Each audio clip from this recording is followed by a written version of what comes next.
আসসালামু আলাইকুম। আপনাদের সাথে সামনে যে গল্পটি বলছি, পরীর সাথে মানুষের প্রেম। গল্পের শুরুটা যেন কোনো জাদুময় স্বপ্ন। আকাশ ভরা তারা, জ্যোৎস্নার আলোতে নীরব গভীর জঙ্গলটা যেন কোনো অজানা রহস্যর গল্প শোনাচ্ছে। এই জঙ্গলের গভীরতা প্রথমবারের মতো মুখোমুখি হয় দুটি সম্পর্ক, আলাদা জগতের দুই প্রাণী, পরী ইসরাত এবং মানুষের হৃদয়। ইসরাতের কোনো সাধারণ পরী নয়, তার ডানাগুলো মুক্তোর মতো ঝকমক, আর চোখ দুটো যেন গভীর আকাশের চেয়ে বেশি মায়াময়। সে বাস করত জঙ্গলের ঠিক মাঝখানে একটি ঝর্ণার ধারে। ঝর্ণাটা তার ঘর ছিল, আর তার পরিবার বলতে ছিল জঙ্গলের অন্য পরীরা। ইসরাত ছোট থেকেই মানুষের সম্পর্কে শুনেছে, মানুষের যে লোভী স্বার্থপর, এই কথা সে শুনে বড় হয়েছে। কিন্তু তার মন বলতো যে সব মানুষ কি সত্যি খারাপ? আসসালামু আলাইকুম, সবাই কেমন আছেন? আমি হলাম হৃদয় খান। অন্যদিন হৃদয় ছিল একদম সাধারণ এক যুবক। সে ছিল শহরের ছেলে, কিন্তু প্রকৃতির প্রতি তার দুনিবার টান। ব্যস্ত শহরের কৌতূহল তাকে কখনোই টানেনি। তাই সুযোগ পেলে সে গভীর জঙ্গলে ঘুরে বেড়াতো। একদিন সে ঠিক করলো এবার জঙ্গলে আরও গভীরে যাবে। সেইখানে হইতে সে খুঁজে পাবে প্রকৃতির সত্যিকার সৌন্দর্য। সে সন্ধ্যাটা ছিল ভিন্ন। হৃদয় জঙ্গলের পথ ধরে হাঁটছিল, কিন্তু হঠাৎই হারিয়ে গেল। চারপাশে অন্ধকার তাকে আরও গভীরের দিকে টেনে নিয়ে যাচ্ছিল। ঠিক তখনই সেই একটা ঝর্ণার আওয়াজ পেল। পানির সেই মধুর শব্দ তাকে আরও কাছে যেতে বাধ্য করল। আর তখনই প্রথমবারের মতো তার চোখ পড়ল ইসরাতকে। ইসরাত ঝর্ণার ধারে বসেছিল, চাঁদের আলোয় তার ডানা ঝকমক করছিল। হৃদয় মনে হলো সে যেন কোনো স্বপ্ন দেখছে। ইসরাত ও মানুষকে এত কাছে দেখে থমকে গেল। তার পরিবার তাকে সব সময় সাবধান করেছিল মানুষ থেকে দূরে থাকতে, কিন্তু এই মানুষটা তো অন্যরকম। তুমি কে? প্রথম প্রশ্নটা করল ইসরাত। তার কণ্ঠে ছিল মিষ্টির সুর। হৃদয় থমকে গেল, কি বলবে বুঝতে পারছিল না। এমন মায়াবী কারো সামনে দাঁড়িয়ে থাকতে অভিজ্ঞতা তারও জীবনের প্রথম। আমার নাম হৃদয়, সে বলল। আমি আসলে পথ হারিয়ে ফেলেছি। ইসরাত গভীর চোখে তাকালো হৃদয়ের দিকে। মানুষকে সে এত কাছ থেকে কখনো দেখেনি। হৃদয়ের চোখে একটা সরলতা ছিল যা তাকে অবাক করল। তুমি মানুষ, তাই না? ইসরাত জিজ্ঞাসা করলো। হৃদয় হেসে বলল, হ্যাঁ। আর তুমি কি পড়ি? ইসরাত একটু হেসে বলল, হ্যাঁ, আমি পড়ি, কিন্তু আমাদের জগতের মানুষের প্রবেশ নিষেধ। তুমি এখানে কিভাবে এলে? হৃদয় বলল, আমি জানি না। আমি প্রকৃতির সৌন্দর্য দেখতে ভালোবাসি, তাই এখানে চলে এসেছি। এই জঙ্গল সত্যি অসাধারণ। ইসরাতের মনে হলো হৃদয়ের কথা সত্য। সে খারাপ উদ্দেশ্য এখানে আসেনি, কিন্তু পরি সমাজের নিয়ম ভাঙা তার জন্য সহজ হবে না। হৃদয় আর ইসরাতের সাক্ষাৎ জঙ্গলে নীরবতাকে যেন এক নতুন প্রাণ দিয়েছে। কিন্তু সে সাক্ষাৎ ছিল শুধু শুরু। ইসরাত মনে তখন কৌতূহল, ভয় আর উত্তেজনা মিশ্র। মানুষ হৃদয়কে সে বিশ্বাস করতে চায়, কিন্তু পরি সমাজের কঠোর নিয়ম তাকে থামিয়ে দেয়। ঝর্ণার ধারে বসে ইসরাত বলল, তুমি এখানে বেশিক্ষণ থাকতে পারবে না। যদি অন্য পরীরা তোমায় দেখে ফেলে তাহলে বড় বিপদ হবে। হৃদয় অবাক হয়ে বলল, কেন? আমি তো কোনো ক্ষতি করিনি। আমি শুধু প্রকৃতিকে ভালোবাসি, আর তুমিও তো এর অংশ। ইসরাতের হৃদয় একটু নরম এলো। তার মনে হলো এই মানুষটা আলাদা। তবু সে বলল, তুমি মানুষ, আমাদের সমাজে তোমাদের প্রবেশ কঠোরভাবে নিষেধ। তুমি চলে যাও, না হলে আমি বিপদে পড়ব। কিন্তু হৃদয় সহজে চলে যাওয়ার মানুষ নয়। তার চোখে মুখে ছিল এক অদ্ভুত জেদ। আমাকে শুধু একবার তোমার এই জগৎটা দেখার সুযোগ দাও। সে বলল, আমি কথা দিচ্ছি আমি কিছু নষ্ট করব না, শুধু তোমার এই সুন্দর ঝর্ণা আর জঙ্গলের সৌন্দর্য দেখতে চাই। ইসরাত ভেবে দেখলো মানুষের জগতের প্রতি তার নিজেরও একটা কৌতূহল ছিল। হৃদয়কে একটু বিশ্বাস করলে বা ক্ষতি কি? ঠিক আছে, ইসরাত বলল, কিন্তু খুব সাবধান থাকতে হবে, কেউ যেন তোমায় দেখতে না পায়, আর রাতে আগে তোমার ফিরে যেতে হবে। হৃদয় বলল, ঠিক আছে। ইসরাত হৃদয়কে তার জগতের কিছু অংশ দেখালো। ঝর্ণার পাশে ছিল ছোট একটা গোপন ঘর। ঘরটা গাছের শেকড়ে আর ঝর্ণার কুয়ো থেকে তৈরি। ইসরাত বলল, এটাই আমার ঘর, এখানে আমি আর আমার বোনেরা থাকি। হৃদয় মুগ্ধ হয়ে চারপাশে দেখছিল। এটা অসাধারণ, আমি কখনো ভাবতেও পারিনি এমন একটা জগৎ আছে যেখানে মানুষের কোনো হাত পড়েনি। ইসরাত একটু হেসে বলল, মানুষ হাত পড়লে আমাদের জগৎ নষ্ট হয়ে যায়, তাই আমরা সব সময় লুকিয়ে থাকি। ইসরাত আর হৃদয়ের কথোপকথনের মধ্যে সময় কেটে গেল। ইসরাত লক্ষ্য করল হৃদয়ের সহজ সরল মনোভাব তার প্রতি বিশ্বাস তৈরি করেছে। মানুষ সম্পর্কে তার শোনা যত নেতিবাচক গল্প ছিল সেগুলো যেন ধীরে ধীরে ফিকে হয়ে যাচ্ছে। হৃদয় বলল, তোমাদের নিয়ম এত কঠোর কেন? তুমি তো খুব সুন্দর এবং শান্ত স্বভাবের। মানুষ আর পরীর একসঙ্গে থাকতে পারলে কি সমস্যা? ইসরাত বলল, এটা শুধু আমাদের সমাজের নিয়ম নয়, এটা আমাদের সুরক্ষার জন্য। মানুষ লোভী আর তার প্রকৃতির দান নিজেদের জন্য ব্যবহার করে, তাই আমাদের দূরে থাকতে হয়। হৃদয় বলল, কিন্তু আমি তো এমন নয়।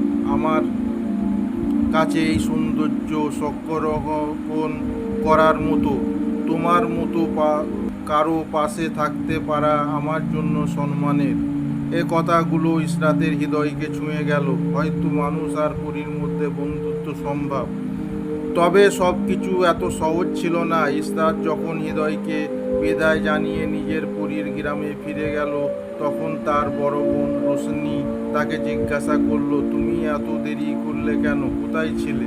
ইসরাত কিছুটা ভয় পেয়ে বলল, আমি ঝর্ণার ধারে ছিলাম, একটু নিজের মতো সময় কাটাচ্ছিলাম। রোশনি তাকে সাবধান করে বলল, জঙ্গলটা এখন নিরাপদ নেই, শোনা যাচ্ছে কিছু মানুষ ওই জঙ্গলে ঢুকেছে। যদি কোনো মানুষের সাথে তোমার দেখা যায় তাহলে তুমি জানো আমাদের কি হবে। ইসরাত মাথা নেড়ে বলল, আমি জানি, আমি সাবধানে থাকবো। কিন্তু তার মনে তখনও হৃদয়ের কথা ঘুরছিল। ইসরাত আর হৃদয়ের এই বন্ধুত্ব যেন নিঃশব্দ হলেও অপরাজের। ইসরাত জানতো তার এই বন্ধুত্বের কথা জানাজানি হলে বিপদ আসবে, তবুও তার মনে হচ্ছিল হৃদয় আলাদা। সে এমন একজন মানুষ যে প্রকৃতির সাথে বন্ধুত্ব করতে চায়, সেটাকে ধ্বংস করতে নয়।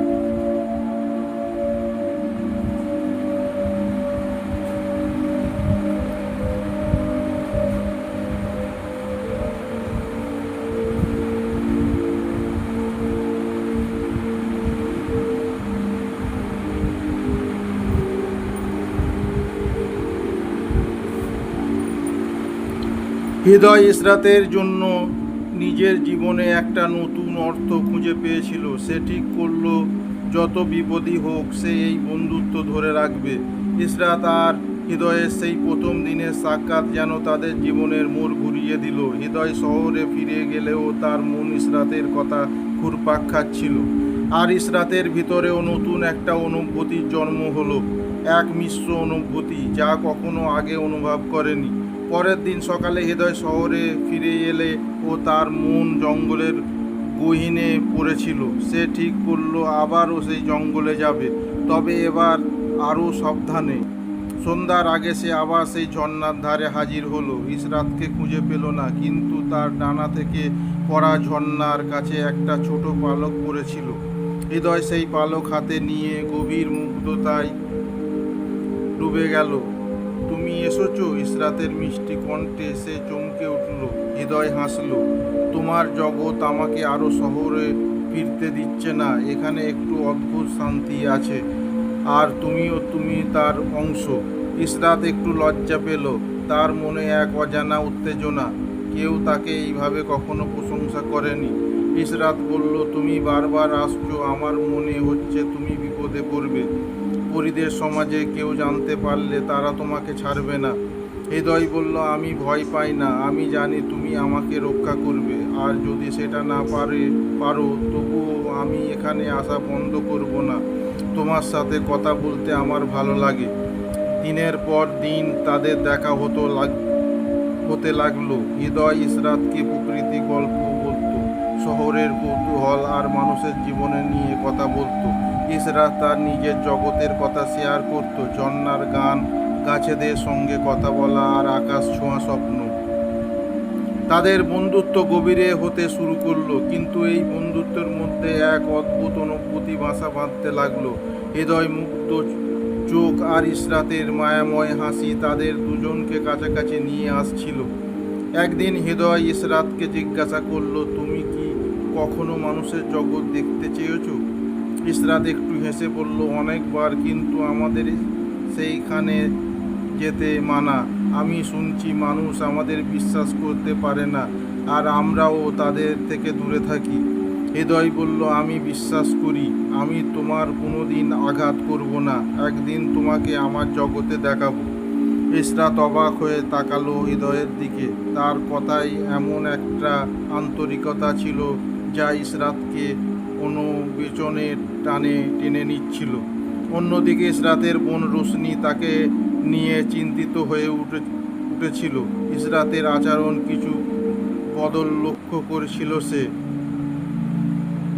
তুমি কেমন যেন বদলে গেছো, রোশনি বলল। তোমার মধ্যে কোনো কিছু লুকানোর চেষ্টা দেখছি। কিছু বলার আছে? ইশরাত হেসে বলল, কিছু না, আমি ঠিক আছি। তুমি অযথা ভাবছো। কিন্তু রোশনি সন্তুষ্ট হলো না। সে ঠিক করলো ইশরাতকে নজরদারিতে রাখবে। একদিন রাতে ঝড় এলো। আকাশ কালো মেঘ ঢাকা আর বিদ্যুৎ চমকাচ্ছে। ঝর্ণার ধারে বসেছিল ইশরাত। হৃদয়কে সে বলছিল ঝড় এলে যেন সে না আসে। কিন্তু ঠিক তখনই সে দেখলো দূর থেকে হৃদয় তার দিকে আসছে। তুমি কেন এসেছো? ইশরাত এর সুর বলল, আমি বলেছিলাম ঝড় রাতে এলে বিপদ হতে পারে। হৃদয় বলল, আমি তোমাকে নিয়ে চিন্তিত ছিলাম। তোমাকে এইখানে একা থাকা ঠিক না। ইশরাতের মনে রাগ মুহূর্তে গলে গেল। হৃদয় এই যত্ন তাকে অনুভূতি করল।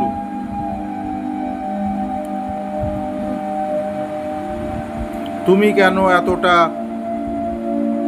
এতটা করো আমার জন্য?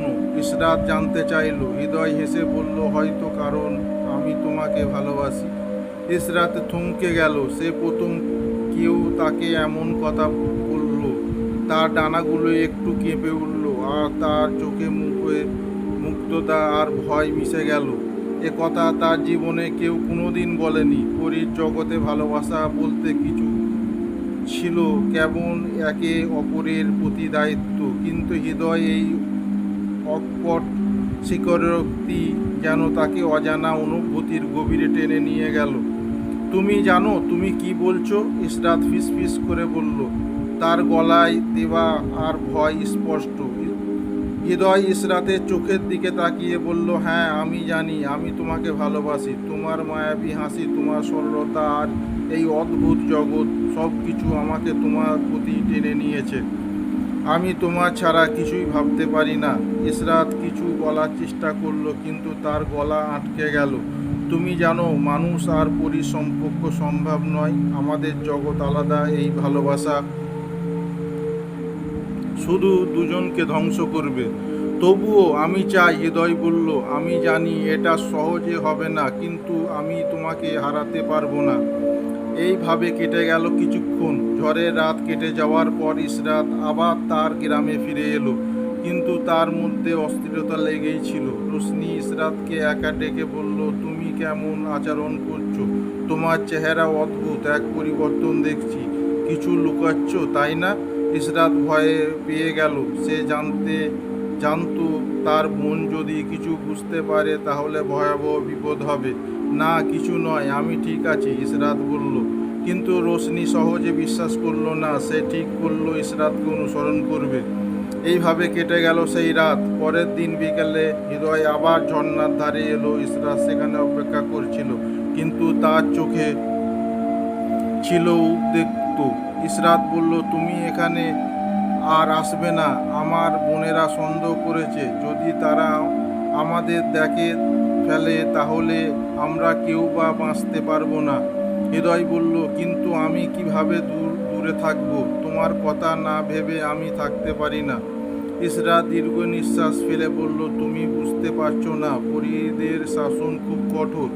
মানুষের সাথে সম্পর্ক আমাদের জগতের মৃত্যুর সামিল। আমি চাই না তোমার কোনো ক্ষতি হোক। হৃদয় কিছুক্ষণ চুপ করে রইল, তারপর বলল, আমি তোমার সাথে এই জঙ্গলের বাইরে কোথাও যেতে পারি, যে এখানে কেউ আমাদের চিনবে না, কেউ আমাদের আটকাবে না। আমরা দুজন একসাথে থাকতে পারি। ইশরাত বিস্ময় তাকালো। তুমি কি জানো? তুমি কি বলছো? আমার জগৎ ছেড়ে তোমার জগতে যাওয়া, কথা ভাবা মানে নিয়ম ভাঙা। আর আমি যদি নিয়ম ভাঙি তাহলে আমার জীবনের শেষ হয়ে যাবে। হৃদয় বলল, তাহলে আমরা একসাথে একটা নতুন জগৎ তৈরি করব। তোমার জগতের নিয়ম আর আমার জগতের ব্যস্ততা, এই সব বাইরে আমাদের ভালোবাসা থাকবে। ইশরাত চোখ ভিজে গেল। সে জানতো হৃদয় কত সহজ নয়, তবুও তার মনের গভীর কথায় একটা আশা জেগে উঠল। ইশরাত যখন হৃদয়ের সাথে কথা বলছিল, দূর থেকে রোশনি তাদের সব কিছু দেখছিল। সেই বিস্ময়ে হতভাগ। তার বোন মানুষের সাথে বন্ধুত্ব করেছে, তাই ভালোবাসার পরিণত হয়েছে। এ কথা পরীদের সমাজে অকলনীয়। রোশনি তৎকালীন গ্রামে ফিরে গেল। পরীদের নেতৃত্বে আইরেনের কাছে গিয়ে সব খুলে বলল। আইরেন ক্ষুব্ধ হয়ে বলল, ইশরাত যদি সত্যি এই অন্যায় করে তাহলে তাকে শাস্তি পেতে হবে। মানুষকে এই জগৎ থেকে তাড়াতে হবে, এটাই নিয়ম। রোশনি বলল, কিন্তু ইশরাত আমাদের পরিবার, আমরা কি তাকে আরেকবার সুযোগ দিতে পারি না? আয়রান বলল, যদি সে নিয়ম ভেঙে থাকে তাহলে তাকে তার শাস্তি পেতে হবে, এটাই পরীদের নীতি। ইশরাত তার হৃদয় জানতো না তাদের সম্পর্ক এখন বিপদের মুখে। একদিকে পরীদের সমাজের রোষ, অন্যদিকে তাদের নিজেদের ভিন্ন জগৎ, কিন্তু তাদের ভালোবাসা শক্তিশালী ছিল। ইশরাত একদিন হৃদয়কে জিজ্ঞাসা করলো, যদি কিছু ঘটে যায়? হৃদয় বলল, তাহলে আমি তোমার জন্য সব কিছু ত্যাগ করব। তোমার ভালোবাসার জন্য আমি সব কিছু করতে রাজি। এই প্রতিজ্ঞার মধ্যে তাদের ভবিষ্যৎ। 2 নম্বর পার্ট নিয়ে আসছি। আসসালামু আলাইকুম।